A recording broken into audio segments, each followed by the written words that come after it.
From Paul riding the terrifyingly massive sandworms of Arrakis to laying the foundation for a third Dune film, Dune Part 2 has officially started stirring up a sandstorm. And here's everything we know about it. First things first, let's welcome the familiar Bedouins gracing our screens again. This is only the beginning. Famous last words by Zendaya's Cheney as the cameras close. And of course, that was just the beginning, guys. Denis Villeneuve's epic sci-fi saga has returned to fulfill its promise, bringing our favorite cast members again. Of course, the young hero Timothée Chalamet's Paul Atreides tops the list. But now, he's got blood in his eyes, determination in his bones, and more trippy visions in his mind. At least he has manifested his previous blue-eyed beauty. The lady of his dreams is by his side now, as the Fremen warrior Cheney. Zendaya's stands will be over the Dune. Oh, I meant the moon. To hear that her character is taking center stage in this flick. Previously, her 7 minutes in Dune did not go well with the audience, so her upgraded role is one of the best news coming out of the sequel. And like the Euphoria star, Javier Bardem's Stilgar was robbed of his scenes too, but now the Fremen tribe leader will also join Paul. Not to mention, you'll witness more of the eminent Lady Jessica, played masterfully by Rebecca Ferguson. We'll also have yet to see the last of Josh Brolin's Gurney Halleck, so keep an eye out for him. Heading over to the dark side, brace yourself to face Stellan Skarsgård's haunting antagonist,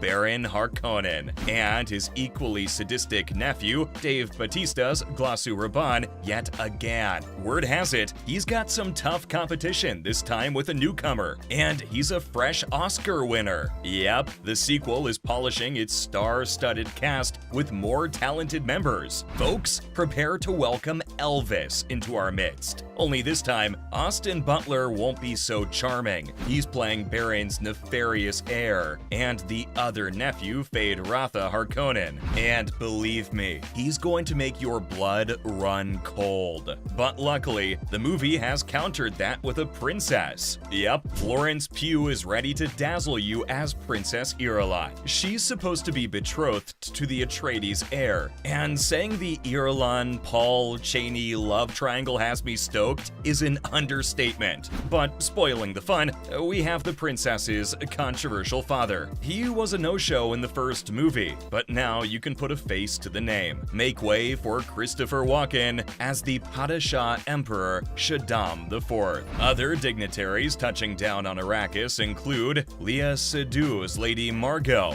a member of the mystifying Bene Gesserit, but thankfully an ally. As for other friends, we've also got a new Fremen squad leader, Shishakli, played by Sohaila Yacoub. And finally, Tim Blake Nelson is hiding in the shadows in a hush-hush role we know nothing about. Bummer, but we do know hints and sneak peeks of the plot. Oh, it's gonna be an epic saga of riding massive sandworms and ferocious duels. That's right, better buckle up for this ride. Cause first, Paul will go riding the nightmarish sand monsters, as per Fremen tradition, and the second half of Frank Herbert's 1965 novel. Then he's got some scores to settle. His father's tragic murder, the brutal ambush on his clan, and being hunted through Arrakis has left some bleeding wounds, not to mention some hard-earned lessons. So the young prince will channel all of that pain into something much more delicious: revenge. According to the synopsis, the Atreides boy, Cheney, and the Fremen will go against the conspirators who destroyed his family, like the sworn arch-enemy House Harkonnen. After all, the Baron was responsible for Duke Atreides' death, but he's not the only one. Don't think anyone has forgotten the Emperor's treacherous role. He sent them to the home of the spice melange to be crucified. Even his fearsome Imperial force, the Sardaukar, turned on House Atreides Atreides. So better believe he'll be under fire too. To spice things up a bit, the synopsis also teases a choice for Paul. He's got the love of his life on hand, and the fate of the universe on the other. Oh, it's gonna be interesting to see how the plot unfolds. There is a potentially fatal clash, and a marriage to the Padishah's daughter looming on the horizon. Which way will the wind blow? Gotta wait with bated breath for that. What's more, the final part of the synopsis states Atreides' shoulders are heavy, with a terrible future only he can foresee. Now, that sounds foreboding. I wonder if we'll finally witness the prophecy of the Kwisatz Haderach coming to life.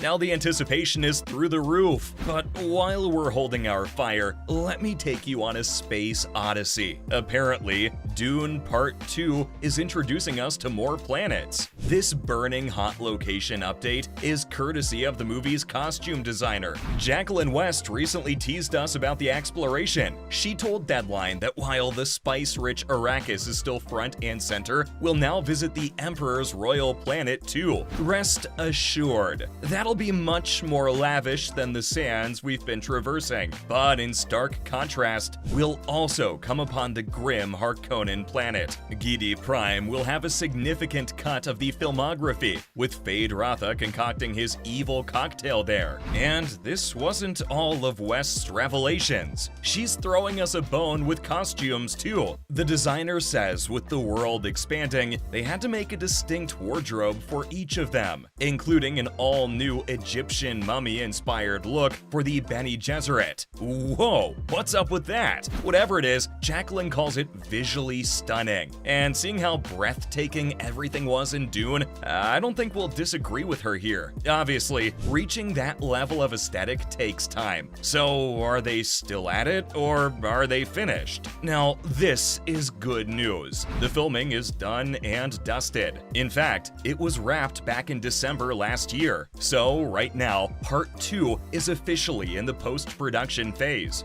Denny is probably polishing and spicing up every little detail, cause the world is looking forward to a masterpiece from him. But interestingly, we haven't gotten a single peek. Forget the trailer, no official theatrical posters or teasers are in sight. The only thing for our parched selves were the BTS pictures shared by Tim and Zendaya. We can make do with it for a little while, but the million-dollar question is, when's Dune Part 2 gracing our screens? Well, there's been some release date drama. Whoa, don't panic just yet. We do have a concrete slot, but the first date was the 20th of October this year. Then our hopes were a tad bit squished, learning it's been pushed back to the 17th of November. Finally, the production house met us midway, pushing the date slightly forward. So when's the big day? Well, mark your calendars for November 3rd. Hopefully, there won't be many changes to that now. As filming is already wrapped, things seem on the right track. And tell you what, the sci-fi series path is only getting busier from here. There has even been some chatter about a third Dune film. If this is true, it may be the best news the fans will hear all day. With Villeneuve splitting the first book in two, a sequel was expected.